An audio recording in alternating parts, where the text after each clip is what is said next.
Hey everyone, welcome to week 24, day 5. This is our last day on our compositional studies week. So we've done Tiziano, we did Caravaggio, Rubens, we did Giuseppe Rivera, and today we're going to do one of my favorite paintings. It's a super complex painting, and I wanted to challenge myself to see if I could understand it in a very small study. So let's see how we do. Okay, let's get started. Now, for today, we're going to finish off this wonderful week of studying compositions of amazing paintings with what I believe to be one of the greatest and maybe the greatest painting in all of painting history. I spoke about how my favorite painters weren't necessarily in charge of executing my favorite paintings. So if I think about my top 5 favorite painters, that list wouldn't really include Gericault.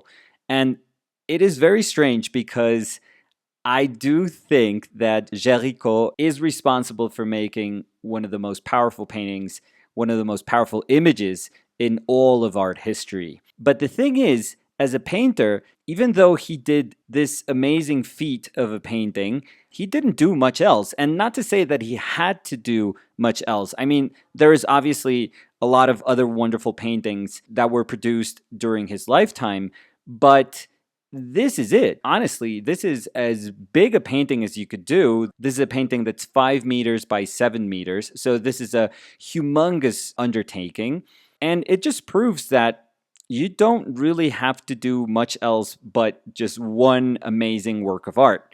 I have often asked myself, what does that mean? Are we all supposed to do just this gigantic painting that is supposed to stir the world? And then we can say, okay, I'm done. I don't have to paint for the rest of my life. Now, the rest of his life meant that it wasn't really much time at all because he died when he was 32. So just to put it in context, the painting that we saw of Tiziano that we worked on Monday, he was 31, 32 when he did that painting. So this is 5 years prior to his death when he executed the raft of the Medusa, which was done a little bit over 200 years later than the conversion of St. Paul of Caravaggio. So that to contextualize kind of the amount of time that we're dealing with here, we started with Tiziano, and we ended up with Gericault, and that's about 240 years of painting. So you can totally see that there is a ton of knowledge that has been accumulated by painting, by the painters, in order to make this painting possible. This painting is actually incredibly important in the sense that it's actually one of the first paintings that is documenting a real-life current event. Now, a ton of painting previous to this early 19th century painting was about either the history of the Catholic Christian Church, or was about, mythological stories, or they were historical paintings. But it was very, very uncommon to see a painting that spoke about current events. Now, the event that this painting is actually portraying is a shipwreck, a very, very famous shipwreck that happened in 1816. And the ship's name was Medusa, hence the name of the painting. It was actually a wreck that happened off the coast of Senegal in 1816, and it was due to the incompetence of a captain that was put there after being retired for 20 years. So it was almost like the result of a very corrupt state. It spoke about the corruption in France. What happened was that the captain and the higher ranks of the ship took the lifeboats and left 149 soldiers, and they had to build a raft and try to sail and hope that they were going to be eventually rescued. So in essence, 150 people were abandoned by the captain and the higher ranks for 2 weeks to be left at sea in a makeshift raft that was supposed to be capable of holding all these people. And what eventually happened, which is absolutely brutal, is that after 13 days, only 15 of them remained, and they were finally rescued by this ship, by this boat named Argus. So what we see in the composition is just like a wave of despair and disillusionment and completely given up hope that is happening in the bottom, and slowly building up to this peak of that triangle, this peak of this mountain of people where this black soldier is just waving frenetically his shirt to try and get the Argus's attention. Now, for this particular painting, Gericault decided to interview two of the survivors, and it was sort of based on the accounts that one of the survivors had written in a book that was published about the tragedy. Again, this tragedy really spoke about the incompetence of the state and the corruption of the state. So in a way, not unlike the Liberty Guiding the People of Delacroix, this painting spoke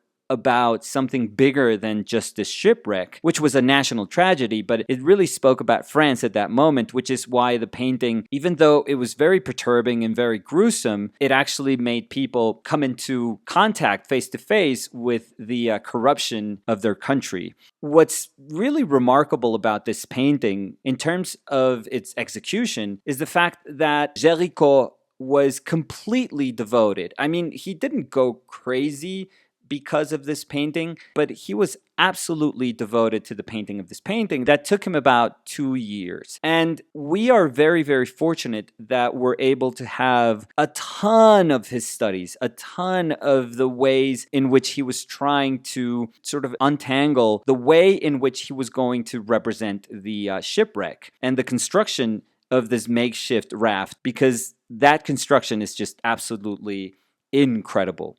But we are, again, blessed that we have all this information prior to the final painting that is showing us kind of how his mind worked. It is a little kind of weird to get into how his mind worked, because he actually took as a studio a workshop that was near a hospital, and he had medicine students bring him cadavers and severed limbs and severed heads just so he could do, yes, anatomy studies, but it went beyond that. It wasn't about just knowledge. It wasn't like the anatomical studies that Leonardo did, for example.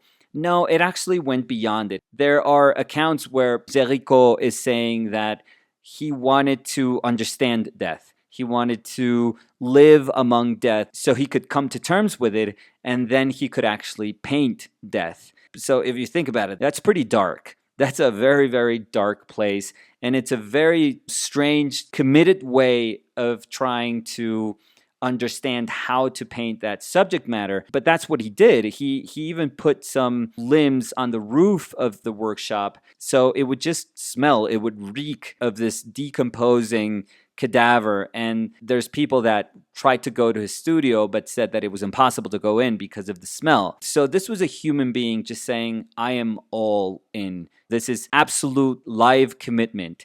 There's even like stories that say that he actually shaved his head, which is very uncustomary at that time, in order to not be tempted to go to any parties or any social events. You know, that's why I do it too, by the way. So again, this actually spoke about this kind of acceptance of the commitment to this painting being larger than the painting itself, larger than the artist himself. And it was about this massive undertaking and eventually about the creation of an absolute masterpiece. Now, for me, this is what's tough about kind of observing and contextualizing this painting, because when I see it, I see one of the most amazing feats in painting that will ever be produced by our species. I really think that that painting is that sublime. When I see what it took to make that painting, I realize that it is something almost inhuman. It is something that's almost bigger than the efforts that a regular human being, like myself, I would say, could ever do. And yes, there was a bigger need to convey the corruption, the very high corrupted nature of the French state at that moment. So that was a drive.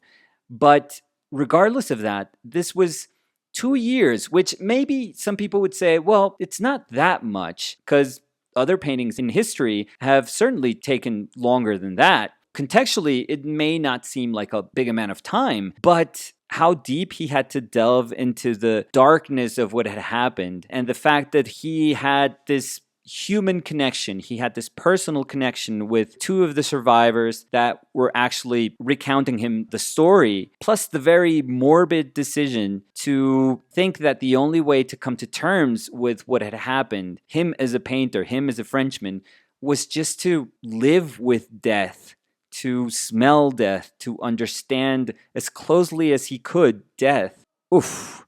I mean, it's pretty gruesome. It's very dark.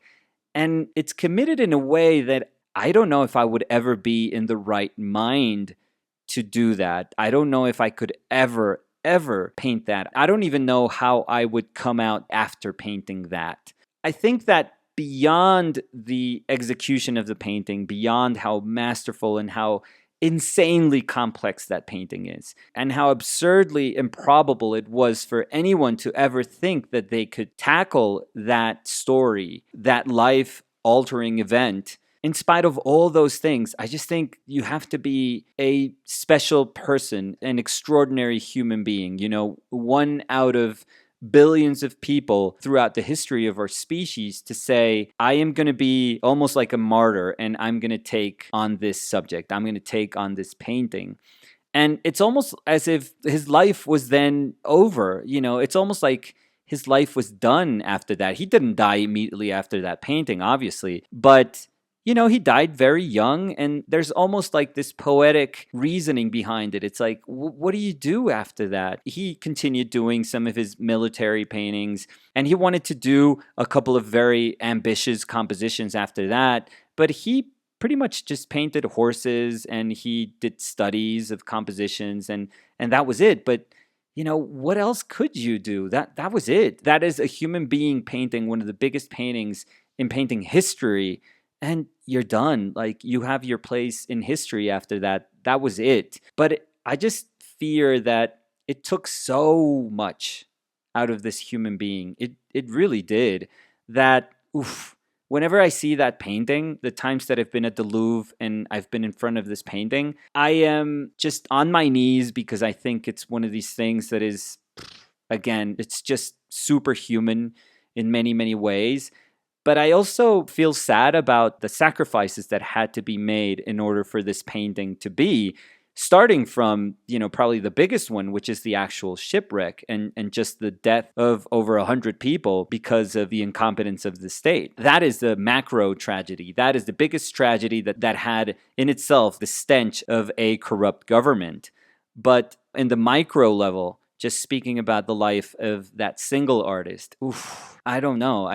It's too much. It's actually a little too much. Like, I am in a mindset at this point in time in my life where I feel that painting helps me connect, and hopefully, I'm trying to be more compassionate and more forgiving and more understanding. And I love to just try and see the universe in the things that are around me, in the very few things that surround me. I'm trying to see painting as this very beautiful thing, as a beautiful outlook of life. And just to see how a terribly dreadful moment in our history as human beings can be turned into such a beautiful painting. It just baffles my mind. It just goes almost like against the path that I'm trying to walk, the very kind of simple little path that I'm trying to carve out for myself. To see this painting it just tears me into so many different directions that, again, I think that that's why I believe that it is one of the greatest paintings in all of history. In everything that we human beings have created, I think this painting is one of the most ambitious and wonderful things that we've ever done. But again, like, as a painter, I just feel that he had that moment of, I don't know, otherworldly brilliance that is almost like unexplainable. It's like everything lined up. We had the right personality, the right artist at the exact right moment, living through, remember, this was a current event, living through a tragedy and deciding that he had the strength to carry with this story and translate it into a painting. It's just a ton of things that are so improbable to line up, but they did, and they produced this just amazing painting. I gave it my best. I thought, when I was doing this little study, I was like, this is almost ridiculous. this is almost disrespectful, to deal with this humongous painting. Again, this absurdly complex painting, to try and cram it in and understand it as this tiny little thing. I felt weird about doing that because I remember drawing a ton of drawings from that painting. I remember just sitting there, just whole days and afternoons, just sitting in front of that painting and drawing and drawing and drawing like crazy. But I've never really attempted to paint anything regarding this painting. I've never actually studied the painting in that sense. And I almost know the painting by heart, in the sense that I know all the characters that are on the raft, but trying to see them as these tiny little abstract shapes and see them as a whole, as this little kind of triangle, this little pyramid that is jutting out of the raft, signifying death and also hope. It's almost like beyond what I can do even in a small study. It's really, really overwhelming. I think it's one of those compositions that, I don't know, you have to almost like gasp for air if you're trying to paint it. And I thought it was really beautiful that the raft is actually a character too. That's something that I've always sensed. It's incredibly important in that painting, because the design of that raft is absolutely glorious, because it is also broken down, but there's wind in that sail, so there is hope. It's just a perfect composition in that raft, in and of itself. And then every single character that's in there is also echoing that death, hope, struggle. So, I don't know. It was a tough painting to paint, but not in a formal way. I mean, not in the sense that these are just shapes and angles. No. I think this is one of those paintings that is almost impossible not to be emotionally connected with. This is a feeling that goes beyond painting. This is where painting just opens up a door, and it challenges you, because it actually makes you understand that it is a way to communicate the broad nature of us as human beings. So I don't think we can just separate ourselves and say, oh yeah, I'm just going to paint this and that's it. No, I think this is an incredibly tough painting to do that. So I did my best. That's all I can hope for, and that's all I can try and do. And I think it was an awesome exercise in the sense that it gave me a moment of reflection and just another chance to study the story and the history behind this painting. So that was it for today. I thought it was an awesome week. I really feel that, as with many of the weeks that we've done in the past, we could do this for a whole year. We could take incredible paintings and have this desire and this disposition to just learn from them.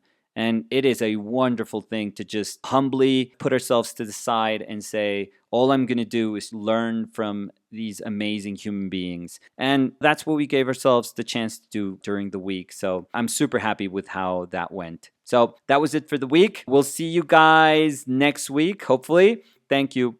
Goodbye.